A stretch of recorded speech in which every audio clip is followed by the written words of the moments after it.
Shalom saudara, selamat pagi. Apa kabar Bapak Ibu Saudara yang dikasihi Tuhan Yesus Kristus? Kita berjumpa kembali di pagi hari yang luar biasa diberkati Tuhan hari ini. Saya percaya kita dalam kasih karunia Tuhan, dalam perlindungan Tuhan yang luar biasa. Dalam program Good News Devotion Today by Grace of Christ Community Church Surabaya bersama saya Dave, mari kita belajar kebenaran firman Tuhan. Di dalam Markus pasalnya yang keempat ayatnya yang ke-35, Markus 4 ayat yang ke-35, firman Tuhan dikatakan di sana bahwa pada hari itu, waktu hari sudah petang, Yesus berkata kepada mereka, berkata kepada murid-muridnya, marilah kita bertolak ke seberang. Kita tahu bersama cerita perikop dari cerita ini, saudara ya, isi dari cerita peristiwa ini, di mana Yesus mengajak murid-muridnya untuk bertolak ke seberang. Nah, ketika di dalam perjalanan mereka, ya, dalam perjalanan mereka tiba-tiba ada angin badai yang begitu luar biasa yang menakutkan murid-murid. Nah, pada waktu itu kita melihat bersama, kita tahu bersama bahwa Yesus sedang tidur. Murid-murid begitu ketakutan dan mereka membangkitkan Yesus dengan kuasanya. Yesus kemudian meneduhkan, menenangkan badai, dan mereka pada akhirnya kagum bahwa angin badai itu ternyata taat kepada Yesus Kristus. Dan akhirnya mereka kemudian sampai di seberang. Apa yang kita pelajari lewat kebenaran firman Tuhan ini, Bapak Ibu Saudara?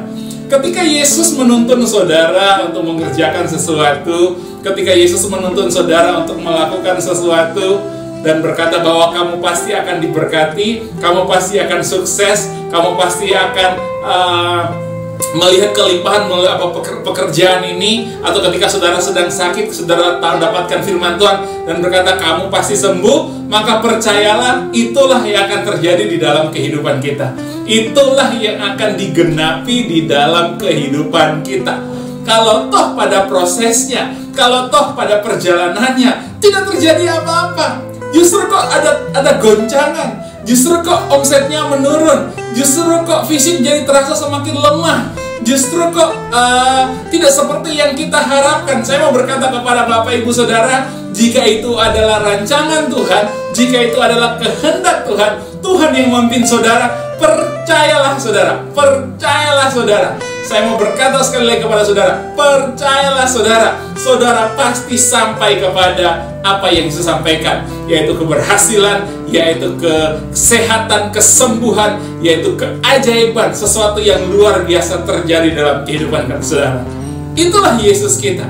Waktu dia berkata, mari kita ke seberang, maka pasti akan sampai ke seberang. Meskipun pada prosesnya tidak seperti yang kita harapkan, percayalah kepada Yesus. Percaya kepada Yesus, dia yang akan membawa engkau ke seberang. Mungkin saudara berkata, tapi situasi ini tidak masuk akal. Adanya pandemi, adanya krisis ekonomi, krisis di bidang politik, adanya banyak hal. Saya mengalami fakta yang tidak masuk akal. Saya mau berkata, angin badai pun itu taat kepada Yesus. Apalagi masalah pergumulan alam semesta, krisis pandemi yang terjadi, itu akan taat kepada Tuhan Yesusmu, Tuhan Yesusku. Waktu dia berfirman, dia pasti menggenapi di dalam kehidupan kita. Cuma masalahnya begini, mungkin saudara berkata, tapi masalahnya mungkin itu bukan Tuhan yang tuntun, mungkin itu bukan kehendak Tuhan untuk saya melakukan pekerjaan ini. Itu adalah inisiatif saya sendiri, itu adalah kesalahan saya sendiri. Saya mau berkata kepada Bapak Ibu Saudara yang dikasihi Tuhan Yesus Kristus adalah begini.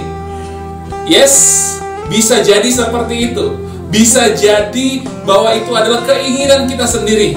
Tapi ingat baik, kita hidup di zaman kasih anugerah. Kita hidup di zaman kasih karunia Tuhan Yesus Kristus, di mana kita tidak terpisah lagi dengan Dia. Dia tinggal di dalam kehidupan kita. Dia ada bersama-sama dengan kita. Kita menyatu dengan tubuh dan darahnya di dalam kehidupan kita. Jadi begini, Yesus itu ada di perahu kehidupanmu. Dimanapun saudara berada, Yesus ada dalam perahu kehidupanmu. Meskipun engkau berpikir bahwa itu bukan kehendak Tuhan, meskipun engkau berpikir bahwa itu adalah inisiatifmu sendiri, bukan tuntunan Tuhan, tapi kalau ada Yesus dalam kehidupanmu, apapun badainya, Yesus pasti teduhkan, Yesus pasti tenangkan. Mengapa? Karena Dia Bapa, Dia Tuhan yang sangat mengasihi. Dia ingin engkau melihat kemenangan, Dia ingin engkau melihat keberhasilan. Supaya apa? Supaya engkau bisa menyaksikan kemuliaannya, sehingga semakin banyak orang menjadi percaya kepadanya.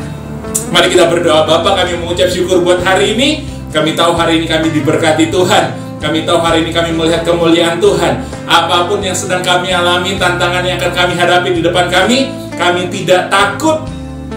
Karena kami percaya Engkau Bapa, Engkau Tuhan, Engkau sahabat yang mengasihi kami, yang bersama-sama kami, penuh kuasa, yang sanggup meneduhkan badai di sekeliling kami. Berkati perjalanan kami, berkati pemikiran-pemikiran kami, berkati bisnis pekerjaan kami, berkati anak-anak dan keluarga kami, dalam damai sejahtera, dalam berkat yang sempurna. Kami terima berkat-Mu, kami terima anugerah-Mu. Di dalam nama Yesus. Haleluya.